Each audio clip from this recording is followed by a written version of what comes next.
Talk to us about your YouTube channel, because having read about you, you went from screwing around online is what it sounded like to making money. And then I love when you talk about that you told one of your teachers how much you were making and you were making more than them. Basically, I started out with my YouTube channel. So I was filming videos even around that time when I was younger too, and I was doing different videos with friends and things.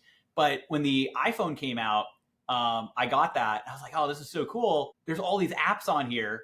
So I created a channel called App Find, right? So it's just like finding apps. And I started talking about the best mobile apps, and I started getting more people watching the videos, more subscribers, more people viewing. And then the channel really started to take off when I did a complete beginner's guide. I got over 1 million views, and I had all these people were watching it. And I was basically just doing a step-by-step hour-long guide.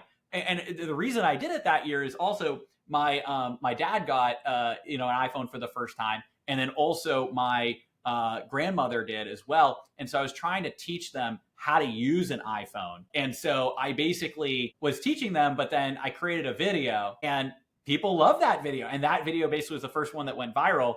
And now we basically do a complete beginner's guide every week. And so the channel's still going to this day.